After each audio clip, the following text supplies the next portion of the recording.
ሰላም ጤና ይስጥልኝ። እንደምን ሰነበታችሁ? የእግዚአብሔር አምላካችን ስም የተመሰገነ ይሁን።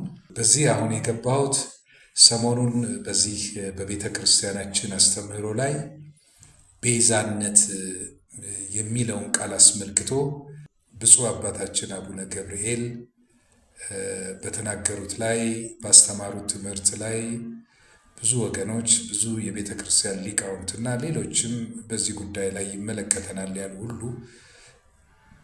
ብዙ ነገሮችን ሲናገሩ ሰማለሁ። ስለዚህ እስቲ በዚህ ጉዳይ ላይ ያለኝን የተወሰነ ነገር ማንጸባረቅ ስለፈለግኩኝ የተወሰነ አጭር ደቂቃ ለመናገር እሞክራለሁ። በመጀመሪያ ቤዛ የሚለው ቃል በጣም ታላቅ የሆነ ስነ መለኮታዊ የክርስቲያን አስተምህሮ ነው። ይሄ ቃል በጣም ታላቅ ቃል ነው በመጽሐፍ ቅዱስ ውስጥ ካሉት ቃላት ሁሉ። ስለዚህ ቤዛ የሚለው ቃል በብሉይ ኪዳንም በአዲስ ኪዳንም በስፋት ተገልጧል።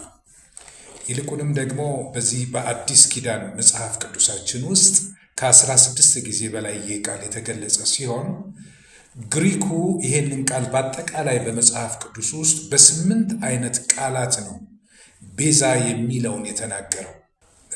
የመጀመሪያው ሉትሮን በሚል ነው። ሉትሮን ማለት ይህ ቃል በአዲስ ኪዳን 2 ጊዜ ነው የተነገረው።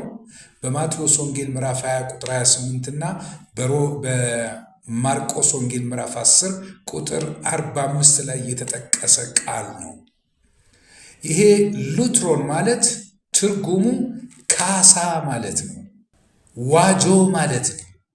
ለአንድ ለተያዘ ዕቃ ወይም ለደረሰ ጉዳት ተገቢውን ካሳ መክፈል ማለት ነው።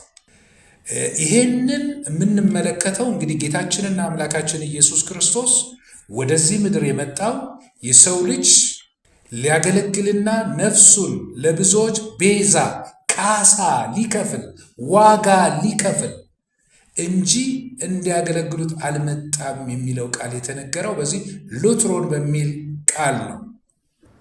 ሁለተኛው የተነገረው ሉትሮቴስ የሚል ነው። ሉትሮቴስ የሚለው ስም ማለት ነው። ይህ ቃል የተነገረው ለሙሴ ነው። ሉትሮቴስ የሚለው ሙሴ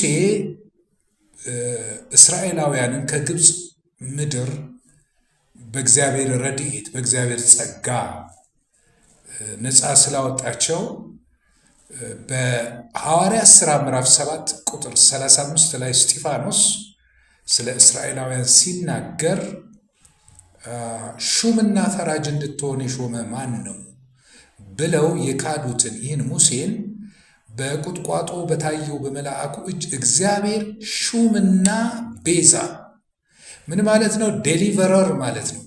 ነፃ አውጪ አድርጎ ላከው ማለት ነው። ስለዚህ ይሄ ቃል የተነገረበት በእኛ በአማርኛ ቤዛ ይባል እንጂ ትክክለኛ ትርጉሙ ሉትሮቴስ የሚለው ነፃ አውጪ ማለት ነው። ሶስተኛ የተነገረው ይሄ ቤዛ የሚለው በአማርኛ የተተረጎመው ቃል አንቲል ሉትሮን የሚል ነው። አንቲል ሉትሮን ማለት በአንደኛ ጢሞቴዎስ ምዕራፍ 2 ቁጥር 6 ላይ አንድ ጊዜ ብቻ የተነገረ የእግዚአብሔር ቃል ነው። ትርጉሙም ምንድነው? ኢየሱስ ክርስቶስ ራሱን ለሰው ልጆች ሁሉ ኃጢአት ዕዳ የሚከፈልን ካሳ ወይም ዋጋ ወይም ምትክ ሆኖ በኃጢአተኞች ምትክ ሆኖ በመሞቱ የኃጢአት ዕዳ መክፈሉን የሚገልጥ ቃል ነው። ይሄንን በአንደኛ ጢሞቴዎስ ምዕራፍ 2 ቁጥር 6 ላይ ራሱንም ለሁሉ ቤዛ ሰጠ፣ ካሳ መክፈልን የሚያመለክት ነው። ይህም በገዛ ዘመኑ ምስክርነቱ ነበረ ይላል። ይህ አንድ ጊዜ የተነገረ ነው። አራተኛ ቤዛ የሚለው ቃል በግሪክኛ አሁንም በሌላ አባባል ነው የተነገረው። አንታ ላግማ በሚል ቃል ተገልጿል። አንታ ላግማ ማለት ተመጣጣኝ ወይም እኩል የሆነ ዋጋን ስለመክፈል የተነገረ ቃል ነው። ምን ማለት ነው? በአዲስ ኪዳን 2 ጊዜ ነው ይሄ የተጠቀሰው።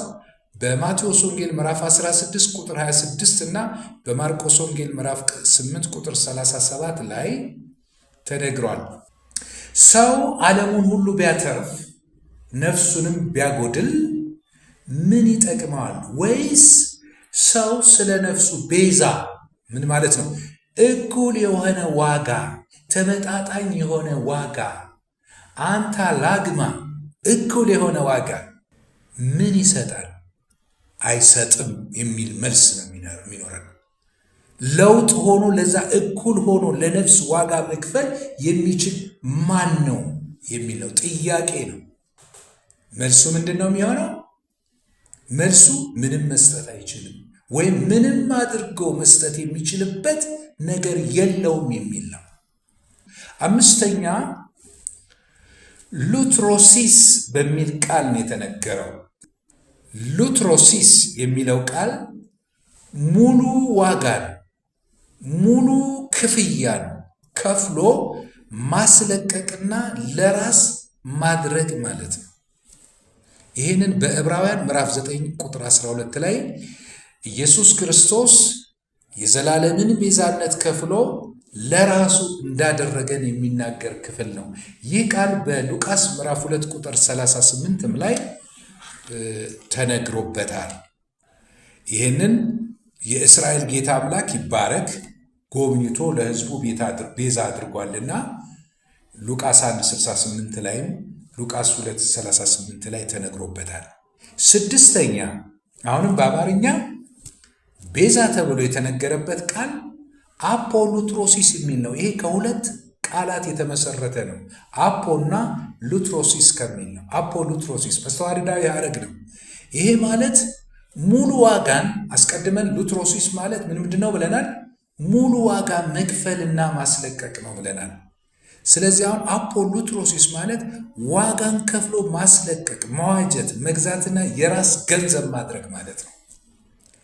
እና እንግዲህ ይሄንን በኤፌሶን ምዕራፍ 1 ቁጥር 7 ላይ ሰው በኃጢአቱ ምክንያት ከወደቀበት ከሞት ከሰይጣን ባርነት ከወደቀበት ስፍራ ከሲኦል ባለዳነት ነፃ አውጥቶ እግዚአብሔር ዋጋ ከፍሎ ነፃ አወጣው ማለት ነው። ሌላው ሰባተኛው እዚህ ውስጥ ብንመለከተው አጎራዞ በሚል ቃል ነው የተነገረው ቤዛነት። አሁንም በአማርኛ ሲተረጎም አጎራዞ ማለት የገበያ ቋንቋ ነው፣ የንግድ ቋንቋ ነው። ይህ ማለት ዕቃን ከገበያ ላይ ዋጋ ከፍሎ መግዛት ማለት ነው። ይህንን በራእይ ዮሐንስ ምዕራፍ 5 ቁጥር 9 በአንደኛ ቆሮንቶስ ምዕራፍ 6 ቁጥር 20 ላይ በዋጋ ተገዝታችኋልና የራሳችሁ አይደላችሁ፣ በስጋችሁ የፈለጋችሁትን ማድረግ አትችሉ። በዋጋ ምን ሆነ? ተገዝታችኋል። በምን ዋጋ? በክርስቶስ ደም ተገዝታችኋል የሚል ነው። ስምንተኛ ይሄው ቃል ኤክስ አጎራዞ በሚል በመስተዋድዳዊ ሐረግ የተነገረ ሲሆን አውጥቶ ማለት ነው።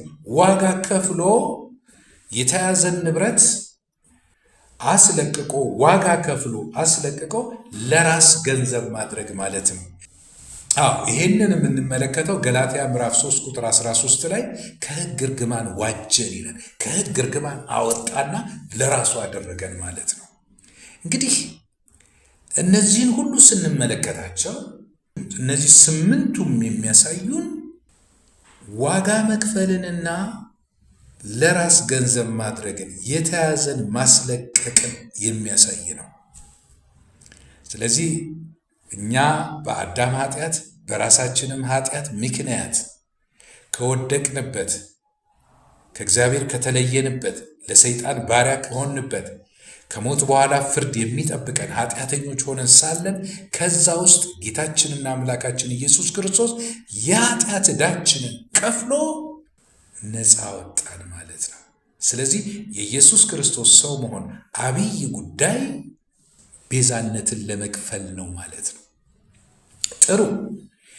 የኢትዮጵያ ኦርቶዶክስ ተዋሕዶ ቤተ ክርስቲያን ቤዛነትን ለሶስት አካላት ትሰጣለች። ይኸውም አንደኛ ለክርስቶስ ነው። እስካሁን በተነጋገርንበት ላይ ሙሉ ስምምነት አለ። ደሙን ክሶ እንደገዛን በደሙ ዋጋ እንደተቤዠን ጠቅላላ አሁን የተነጋገርንበትን ክፍል የሚያመለክት ነው።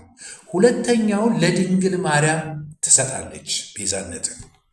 ሶስተኛ ለእንጨት መስቀል ትሰጣለች። መስቀል ቤዛችን ነው። ድንግል ማርያም የዓለም ቤዛ ናት የሚል ማለት ነው። እነዚህ ሦስቱም ቤዛዎች ሰዎችን ከኃጢአት ከሞትና ከገሃነመ እሳት ፍርድ ያድናሉ ተብሎ ይታመናል። መስቀልም ያድናል፣ ድንግል ማርያምም ታድናለች፣ ጌታ ኢየሱስ ክርስቶስም ያድናል ማለት ነው። ከዚህ ሁሉ በላይ የቤተ ክርስቲያኗ ሊቃውንት የድንግል ማርያምን ቤዛዊት ዓለምነትና እንዴት ቤዛዊት ዓለም እንደተባለች ሲያስተምሩ በሦስት መልኩ ያስተምራሉ ቤዛዊት ዓለምነቷን። አንደኛው በሔዋን እናታችን ኃጢአት ምክንያት የደረሰውን እርግማን ድንግል ማርያም ክርስቶስን ስለወለደችልን በመውለዷ ምክንያት ቤዛዊት ዓለም ትባላለች የሚል ትርጓሜ ነው። ይሄ አንዱ ትርጓሜ ነው። ሁለተኛው ስለ ድንግል ማርያም ቤዛዊት ዓለምነት የሚነገርበት አውድና አስተምህሮ ድንግል ማርያም ከእግዚአብሔር ዘንድ የተላከው ቅዱስ ገብርኤል የምስራች ብሎ ጌታን ስለ መውለዷ ሲያበስራት የመልአኩን ቃል ስትሰማ እንደ ቃልህ ይሁንልኝ ስላለች ያን ጊዜ የዓለም ቤዛ ሆናለች የሚል ትርጉም ነው። አስተውሉ። ቃሉን ስለሰማች እንደ ቃልህ ይሁንልኝ ብላ ስላመነች ቤዛዊት ዓለም ተባለች የሚል ነው።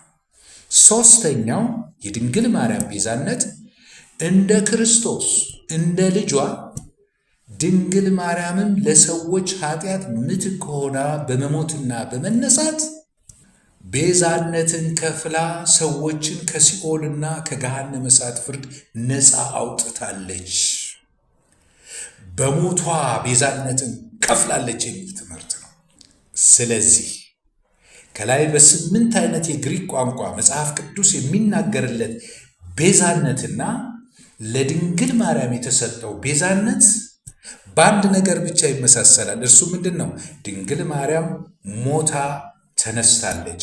የሞተችውም ለኃጢአተኞች በሲኦል ላሉ ነፍሳት ከሲኦል ወደ ገነት ለመመለስ የሞተችው የከፈለችው ቤዛነት ነው የሚለው ተመሳሳይነት ይኖረዋል። እነዚህ ሁለቱ ግን ተመሳሳይነት የላቸውም። የቤዛነትንም ትርጉም ሊሰጡ አይችሉም። ምን ማለት ነው? በብሉይም ሆነ በአዲስ ኪዳን እስካሁን ድረስ በተነጋገርነው ውስጥ ቤዛ የሚለው ቃል ስለ መውለድ የሚነገርበት ቃል አይደለም። ምን ማለት ነው? ስለወለደች ቤዛነትን ከፍላለች የሚል ትርጉም ሊሰጥ የሚችልበት አግባብ የለውም። ቤዛነት ማለት መውለድ አይደለም። በመውለዳቸው ምክንያት ሰዎች ተባርከዋል፣ ተባረኩ ነው የሚባለው። መካን የነበሩ እግዚአብሔር ማኅፀናቸውን ከፈተ፣ ባረካቸው፣ ነውራቸውን አስወገደላቸው። ልክ ነውሬን አስወገደው ብላ ኤልሳቤጥ እንደዘመረችው ማለት ነው። ስለዚህ በብሉይም ሆነ በአዲስ ኪዳን ቤዛነት የሚለው ቃል ስለ መውለድ የሚናገር አይደለም። ኢየሱስ ክርስቶስን በመውለዷ ድንግል ማርያም ቤዛዊት ዓለም ልትባል የምትችልበት ምንም አይነት አግባብ የለውም። መጽሐፍ ቅዱሳዊ አይደለም። ሊቃውንት በራሳቸው ምኞትና በራሳቸው ፍላጎት በራሳቸው መረዳት የሚያስተምሩት ትምህርት እንጂ መጽሐፍ ቅዱሳዊ አይደለም። ሁለተኛ የእግዚአብሔርን ቃል ስለሰማችና ይሁንልኝ እንደ ቃል ብላ ያመነች ሴት ወይም ያመነ ሰው ቤዛ አይባልም። በየትኛው መስፈርት እስካሁን ባየናቸው በእነዚህ በ8ቱ ቤዛ በሚሉት ቃላት ውስጥ የሚሰጠው ትርጉም ቤዛነትን አይሰጥም። ድንግል ማርያም መልአኩ መጥቶ ሲናገራት ስላመነች ቤዛ ሆነች። ይህ ፈጽሞ መጽሐፍ ቅዱሳዊ አይደለም። ያመነች ነፍስ ብፅዕት ናት። ያመነ ሰው ብፁዕ ነው። አመነ፣ አብርሃምም አመነ፣ ጽድቅ ሆኖ ተቆጠረለት። የምታምን ነፍስ ብፅዕት ናት። ብፅዕት እንጂ ቤዛ አያስብልም። ስለዚህ በትክክለኛው መስፈርቱን አሟልቶ ቤዛዊት ዓለም ልትባል የምትችልበት የድንግል ማርያም ቤዛዊት ዓለምነት ሞታ ተነስታለች የሚል ነው። ይሄንን ቤተ ክርስቲያን ዛሬ ትደብቀዋለች፣ ትሰውረዋለች፣ ታፍርበታለች። የሚያሳፍርም ነው። ምክንያቱም ድንግል ማርያም የኢየሱስ ክርስቶስን ሞት በቂ ስላልሆነ ሰዎችን ማዳን ስለማይችል እኔ ልሙትላቸው ብላ ሞታለች ተብሎ የሚነገረው ትርክት በቤተ ክርስቲያናችን ውስጥ ያለ ይሄ በእውነት ነው የምላችሁ ወገኖቼ፣ የወንጌልን ታሪክ የኢየሱስ ክርስቶስን የማዳን ስራ የመጽሐፍ ቅዱስን ጠቅላላ የቤዛነት አገልግሎት የሚያፈርስ የዲያብሎስ ትምህርት ነው። ይሄንን ነው በአደባባይ መናገር ያለባት ቤተ ክርስቲያን። ቤዛነት በመውለድ አይደለም። ቤዛነት ቃል ሰምቶ በማመን አይደለም። ቤዛነት በመሞትና ምትክ በመሆን ነው። ድንግል ማርያም ደግሞ ቤዛ የምትሆንበት አግባብ በዚህ መንኩል የለም። ሞታለች የሚባለው ሐሰተኛ ትርክት ነው። ቤተ ክርስቲያኗ እንግዲህ ለድንግል ማርያም ብቻ ሳይሆን በእውነት ለእንጨትም ቤዛዬ ነው ብላ ለእንጨትም ትሰግዳለች። ይሄ መስተካከል አለበት። እንጨት ለእኔ ቤዛ ሊሆን ምትክ ሊሆን አይችልም። መስቀል ማለት ነው። መስቀል ቤዛ የሆነው ኢየሱስ ክርስቶስ ተሰቅሎ ደሙን ያፈሰሰበት እንጂ እርሱ ቤዛ አይደለም። ድንግል ማርያም የዓለም ቤዛ አይደለችም። ቤተ ክርስቲያን እንዲህ አይነት ትምህርት ስላላት ከዚህ ባለፈ የራሳቸውን አስተምህሮ ደግሞ መጽሐፍ ቅዱሳዊ ለማድረግ ያልተጻፈ የሌለ ታሪክ በመጽሐፍ ቅዱስ ላይ ጨምራ አሳትማለች። ይህንን በአንደኛ ቆሮንቶስ ምዕራፍ 4 ቁጥር 14 ላይ ሐዋርያው ቅዱስ ጳውሎስ እኔ ለእናንተ ቤዛችሁ ነኝ፣ እናንተ ግን እኔን አላፈራችሁኝም ተብሎ በስርዋጽ እንዲገባና እንዲታተም ተደርጓል። በአዲስ ኪዳን መጽሐፍ ቅዱሳችን ላይ በ2000 ዓመተ ምህረት በታተመው ማለት ነው። በጣም አሳፋሪና አስነዋሪ ነው በእግዚአብሔር ቃል ላይ መጨመር። ስለዚህ ዛሬ ይሄንን የከበረ የድንግል ማርያምን የቤዛነት አገልግሎት የቤዛነት ስራ ቤተ ክርስቲያኗ ተሸክመው ያለውን ማለት ነው ይሄንን የሚቃወሙ ሰዎች ቤተ ክርስቲያኗ በተቻለታ አቅም ይሄ ህዝቡ እንዳይሰማውና ህዝቡ ወደ ኢየሱስ ክርስቶስን ወደ ማመን ወደዚህ እውነት እንዳይመጣ መጋረጃ ሆኖ የተሰራውን ለዘመናት ያለው ይሄ አስተምህሮ እንዳይፈርስ ትከላከላለች። ለዚህ ነው አሁን የምናየው ግርግር። ወገኖቼ ከእውነት ጋር እንቁም። ጌታ ኢየሱስ ክርስቶስ ይመጣል። ይሄ ነገር የሚያሳየን ምንድን ነው? የዋጃቸውን እንኳ ጌታ ክደው ይላል ጴጥሮስ፣ ሁለተኛ ጴጥሮስ ላይ የዋጃቸውን ጌታ እንኳ ይክዳሉ ይላል። ጌታ ኢየሱስ ክርስቶስ በመስቀል ላይ የከፈለውን ቤዛነት መካድ ማለት ከኢየሱስ ክርስቶስ ሌላ ቤዛነትን የከፈለልኝ አለ ማለት ነው። ይሄ ማለት የኢየሱስ ክርስቶስን ደም መርገጥ ማለት ነው። ይሄ በእውነት ለውይይት ለክርክር የሚበቃ አይደለም ወገኖቼ። እኛ እናልፋለን፣ ጌታ ይመጣል፣ በጌታም ፊት እንቆማለን። ያን ጊዜ ላስተማርነው፣ ለተናገርነው፣ ላመንነው ነገር ሁሉ እግዚአብሔር አምላካችን ይጠይቀናል። ከኢየሱስ ክርስቶስ ሌላ ቤዛነትን የከፈለ ማንም የለም። የእሱ ቤዛነት ደግሞ ሰዎችን ለማዳን በቂ ነው። በኢየሱስ ክርስቶስ የሚያምን የኃጢአቱን ስርየት አግኝቷል። የጌታ የኢየሱስ ክርስቶስ ደም ከኃጢአት ሁሉ ያነጻናል። ወገኖቼ እግዚአብሔር አምላክ ልቦናችንን ያብራልን። በእውነት ከእግዚአብሔር ያልሆነ የሰውን ትምህርት ተሸክመን ሕዝባችንን ከማሳት እግዚአብሔር አምላክ ይጠብቀን። አሜን። ወስብሐት ለእግዚአብሔር።